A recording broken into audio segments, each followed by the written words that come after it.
अपने family centric values के लिए जाने जाने वाले देश इंडिया में लोनलीनेस, अकेलापन एक ऐसे साइलेंट क्राइसिस के तौर पर इमर्ज कर रहा है कि इंडिया को टर्की के बाद वर्ल्ड का दूसरा सबसे ज्यादा लोनलीनेस वाले देश के तौर पर रैंक किया गया है। और आयरनी यह है कि इसकी अहम वजह में से है डिजिटल कंजम्पशन और लो सोशल ट्रस्ट। डिजिटल कंजम्पशन तो ह्यूमन आइसोलेशन की एक वजह समझ में भी आता है, लेकिन लो सोशल ट्रस्ट यानी कि आपसी विश्वास की कमी आखिर क्यों हुआ है ऐसा? क्या वाकई देश में अकेलापन आज इतना बढ़ गया है कि हम पश्चिमी देशों से भी ज्यादा आइसोलेटेड जिंदगी जी रहे हैं, जहां लोग ज्यादा इंडिविजुअलिस्टिक होते हैं? कहां गया इंडिया का वो सेल्फ प्राइड कि हम तो स्ट्रॉन्ग फैमिली सेंट्रिक कल्चर वाले समाज हैं?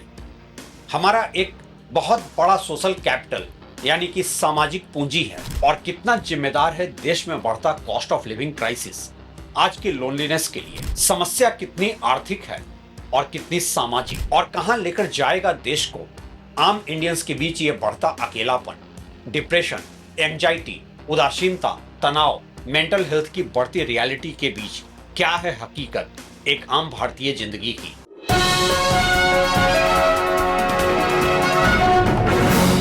नमस्कार, आप देख रहे हैं रवि सिन्हा अनसेंसर्ड।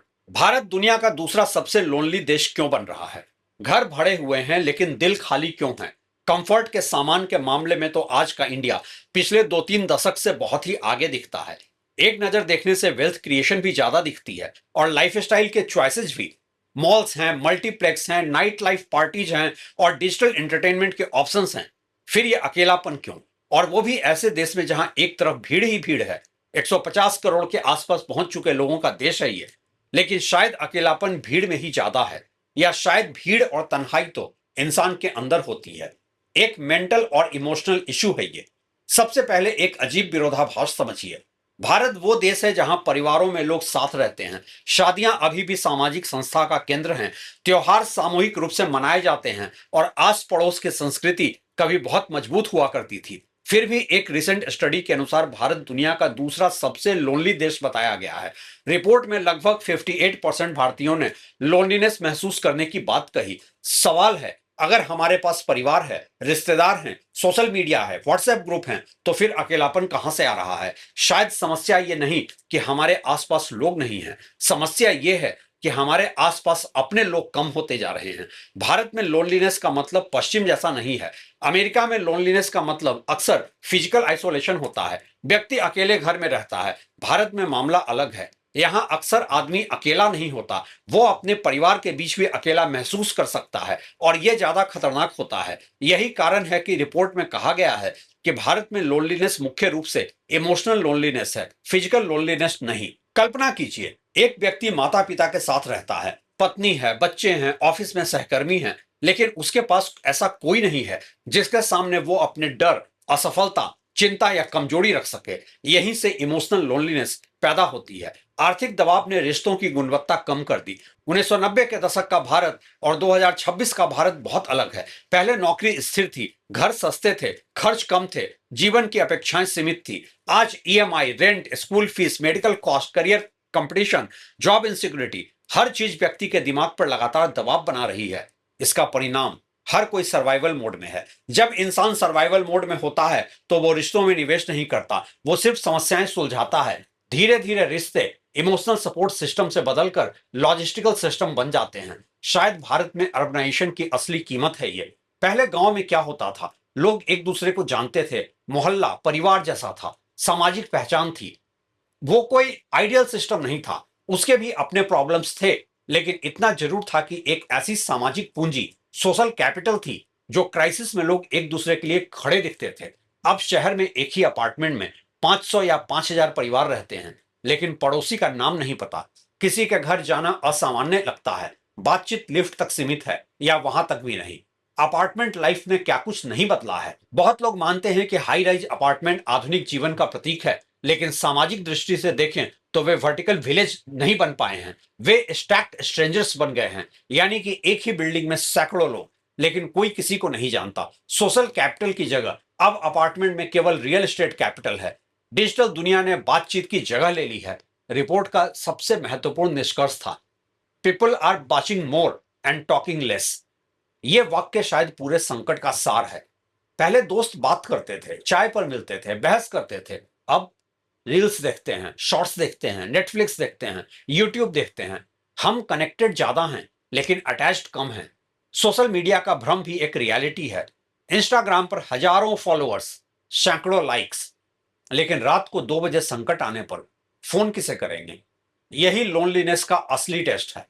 एक सोशल मीडिया स्टेटस लगाने पर डिजिटल सहानुभूति मिल सकती है, लेकिन वो सपोर्ट सिस्टम और अपनापन नहीं जिसकी कि एक अकेले इंसान को जरूरत होती है। कई लोग कहते हैं परिवार टूट रहे हैं इसलिए लोनलीनेस बढ़ रही है। ये शायद आधा सच है। भारतीय परिवार टूट नहीं रहे, लेकिन बदल जरूर रहे हैं। असल समस्या परिवार का आकार नहीं, परिवार की गुणवत्ता है। आज परिवारों में संवाद कम है, स्क्रीन टाइम ज्यादा है, पीढ़ियों के बीच दूरी बढ़ी है। एक ही घर में पिता मोबाइल पर, माँ ओटीटी पर, बेटा गेमिंग पर, बेटी सोशल मीडिया पर, सब साथ हैं लेकिन कोई साथ नहीं है। सफलता की दौड़ ने दोस्ती को कमजोर कर दिया है। भारत में पिछले 20 सालों में एक नया धर्म पैदा हुआ है, उसका नाम है कंपटीशन। बचपन से आईआईटी, नीट, यूपीएससी, एमबीए, फिर कॉर्पोरेट रेस, हर जगह तुलना, हर जगह रैंकिंग, हर जगह परफॉर्मेंस प्रेशर। ऐसे माहौल में लोग दोस्त कम और कॉम्पिटिटर ज्यादा दिखने लगते हैं। जब रिश्तों में तुलना घुसती है तब विश्वास मरने लगता है और लोनलीनेस बढ़ती है। और ये तुलना क्यों घर कर गई है परिवार के लोगों के बीच भी, आस पड़ोस के समाज को तो छोड़ ही दें। आप सोचेंगे कि लोग मेटेरियलिस्टिक हो गए, लेकिन वो भी आधा सच है। मेटेरियलिस्टिक लग्जरी कुछ चंद अमीरों का प्रिविलेज हो सकता है, लेकिन आम लोगों के लिए जो सच है वो बहुत ही भयावह है। Cost of living crisis. हर कोई जूझ रहा है महज सरवाइव करने के लिए। ऊपर से लाइफ कंफर्टेबल दिखता है, घर है, कार है, लेकिन उसकी कीमत चुकाने वाला इंसान ही जानता है कि सच क्या है। ईएमआई पर घिस रही जिंदगी ने ईएमआई को बहुत आगे कर दिया है और जिंदगी को पीछे। और इसी से शुरू होता है सोशल ट्रस्ट क्राइसिस, जो कि रिपोर्ट का एक और महत्वपूर्ण संकेत था। जिन देशों में लोनलीनेस ज्यादा थी वहां सोशल ट्रस्ट कम था। भारत में यह संकट तेजी से बढ़ रहा है। लोगों को भरोसा नहीं, राजनीति पर, सरकार पर, मीडिया पर, संस्थाओं पर, पड़ोसियों पर, यहां तक कि कई बार दोस्तों और परिवार पर भी।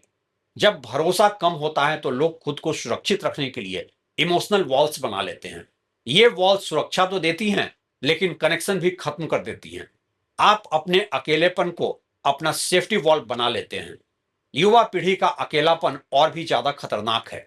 जेन जी और मिलेनियल्स शायद सबसे ज्यादा डिजिटली कनेक्टेड जनरेशन है, लेकिन वे सबसे ज्यादा लोनली भी दिख रहे हैं। क्यों? क्योंकि पहली बार इतिहास में ऑनलाइन आइडेंटिटी और रियल आइडेंटिटी अलग हो गई है। इंस्टाग्राम पर सब खुश दिखते हैं, सब सफल दिखते हैं, सब ट्रेवल कर रहे हैं, सब अमीर दिखते हैं, लेकिन वास्तविक जीवन में नौकरी नहीं, संबंध अस्थिर, भविष्य अनिश्चित, घर खरीदना मुश्किल। ये अंतर मानसिक तनाव और लोनलीनेस दोनों बढ़ाता है। असली वजह क्या है? अगर मुझे भारत के लोनलीनेस क्राइसिस को एक वाक्य में समझाना हो तो मैं कहूंगा, भारत में लोग अकेले इसलिए नहीं हैं क्योंकि उनके आसपास लोग नहीं हैं। वे अकेले इसलिए हैं क्योंकि आर्थिक दबाव, डिजिटल जीवन, शहरीकरण, कॉम्पिटिटिवनेस और घटते सामाजिक विश्वास धीरे धीरे मीनिंगफुल ह्यूमन कनेक्शंस को कमजोर कर रहे हैं। सबसे बड़ा विरोधाभास यह है कि भारत का संकट पश्चिम जैसा नहीं है। पश्चिम में लोग अकेले रहते हैं, भारत में लोग साथ रहते हुए भी अकेला महसूस करते हैं। यही कारण है कि परिवार प्रधान संस्कृति होने के बावजूद लोनलीनेस बढ़ रही है। और शायद आने वाले दशक का सबसे बड़ा सामाजिक प्रश्न यह होगा, क्या हम आर्थिक रूप से विकसित होते होते भावनात्मक रूप से गरीब होते जा रहे हैं? इसका जवाब तो हम सबको, किसी और को न सही, खुद को तो देना ही होगा। शुक्रिया।